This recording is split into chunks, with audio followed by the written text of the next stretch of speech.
So behind me, I have a 2023 Volvo VNR with the D13 engine, and I'm going to show you how OTR Diagnostics is going to give you the capabilities to read your fault codes, view your live data, and also perform bidirectional commands such as force DPF regen and resetting your fault codes at the dealer level.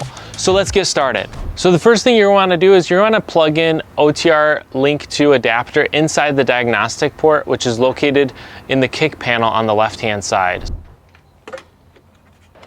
So the key is on. I'm going to go ahead and just open up OTR Diagnostics. It's going to go through the connection process. I'm going to select my adapter that I have here, which is the 410. And then it's going to just ask me if I want to do a Bluetooth pairing request. I haven't connected to this adapter yet, so it went ahead and just connected. And right now it's going through the process of retrieving all the fault codes. And on this Volvo, specifically in Volvos and Max, but on this truck right now, what we're going to see is P codes from the fault code list. So what we do here is with OTR Diagnostics is we give you the accurate fault code information as if you were to take your truck into the dealership. We give you the exact same information with OTR Diagnostics. So you'll be able to see that here. You'll be able to see any active codes or inactive codes. And what we have here is kind of the dashboard. We landed on the dashboard. We have fault codes, live data, commands. So we're just going to go to fault codes. We're going to hit the fault code tab at the bottom here, and we see at the very top SA16 Volvo ECM here, and we see some fault codes that are tied to CAN communication issues. And it looks like all these fault codes are inactive, but you'll see kind of more information once you tap into the fault code. You'll be able to see all the information here. So there just looks like a bunch of CAN communication issues. It looks like the Volvo ACM, it has a U000188. Again, another CAN communication fault code. Sometimes what happens with these is if the CAN goes down because there's a CAN communication issue or because there's, let's say, an ELD device on it, if there's anything that's going on with the CAN, it's probably going to throw fault codes, and there's a history of what fault codes that it did. So just like there's some brake fault codes as well, headway controller, lane guidance, and then the safety direct processor. So just like a lot of different inactive fault codes that it looks like. It looks like some lane departure warning fault codes as well. So we just kind of went through all the different fault codes. We just kind of gave you a good list of them. There's obviously 26 inactive fault codes on this truck. And what's nice about the Volvo fault codes that we give you access to, again, like I said, we do cover all the fault codes on every module on this truck. So there's the Volvo engine computer, there's the Volvo transmission, and then there's also the Volvo aftertreatment system. And so we kind of give you the access for all the different fault codes that you can get off this truck, as well as all the other ones, all the other systems on this truck as well. You got Brendex for other parts of the truck, your brake controllers, your headway controller, so all the other extra modules that are on this truck for safety. We do give you the access to be able to see those fault codes as well as clear those fault codes as well. So for instance, we're going to go to the live data tab, and what you see in the live data tab is just like parameters that you're able to see in real time. So right now this truck is not on. So if you click on the live data tab at the bottom, you'll be able to see all the data on this truck. You'll be able to see like your accelerator pedal position, your ambient air temperature, your battery voltage, your DF tank level, your tank temperature, your DPF soot level, your coolant temp, coolant level, crankcase pressure, your engine exhaust temperature, your engine fuel rate, your boost pressure, your intake manifold temperature, your engine load, engine oil level, engine oil pressure, engine oil temperature, engine speed, and then you'll be able to see your engine total hours of operation, your engine total idle fuels used, your engine total idle hours, and you'll get more access with all this live data as well. Now, once you get connected and you see all the live data parameters,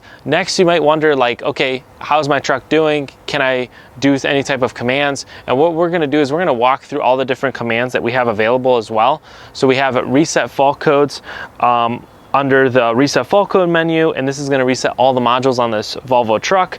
We have reset after treatment, which is going to be resetting the DPF soot level and the reset learned ash levels and the reset learned data.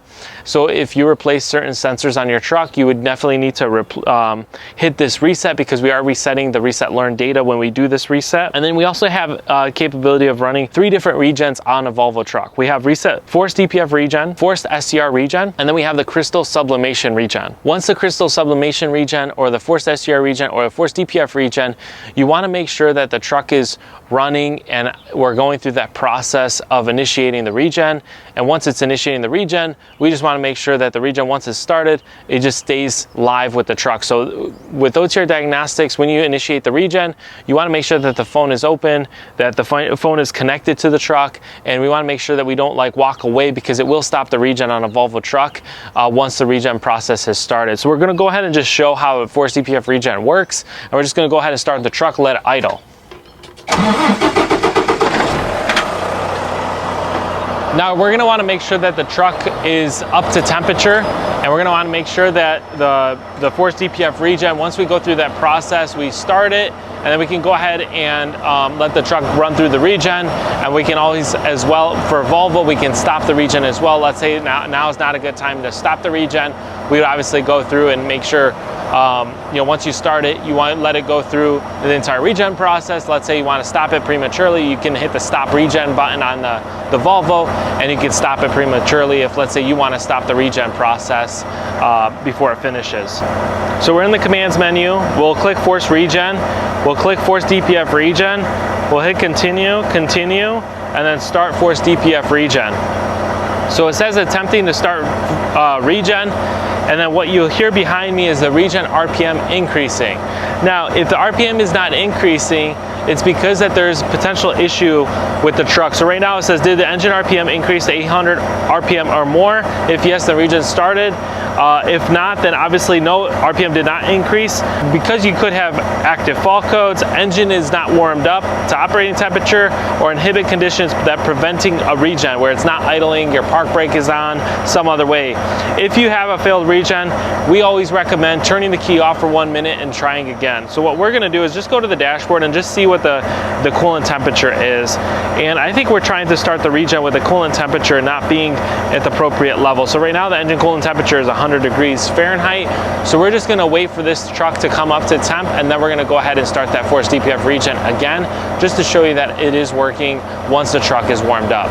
Now the truck is warmed up to where we got the capabilities to do the forced DPF regen. So what we're gonna do is we're gonna go to commands, we're gonna click forced DPF regen, we're gonna hit continue, and we're just gonna make sure we go ahead and start that process. So it says it's attempting to start regen. And what you'll hear behind me is the truck starting to ramp up the RPM.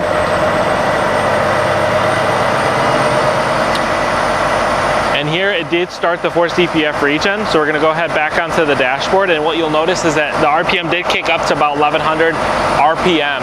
And so what we're able to see with this is that it's gonna start increasing the turbo EGT, which is like your exhaust gas temperature, and it's gonna keep rising because it's trying to generate heat to burn off the DPF soot that's in the filter. So we're also gonna be paying attention to your soot level, we're gonna be paying attention to your turbo boost, and what we're also gonna just be paying attention to is your engine load. And you'll start to see your engine load increase or decrease depending on the different regen levels, because it's starting to generate heat. So once it finishes through the process, you can also go through your live data parameters and just monitor your live data parameters while it's doing a regen, and just to see exactly like what's the status of the, let's say, your soot level or other status related to your after treatment system. So as you can see, the RPM, the temperature for your turbo is already rising up pretty quickly while it's doing a regen. So we're just gonna go ahead and hit stop regen, and you'll hear the RPM come down once we stop the regen. And it's just gonna come back to idle. So once the regen finishes, it's gonna do exactly that. It's gonna come back down to idle, and you're just gonna hit stop regen once the truck is back to idle.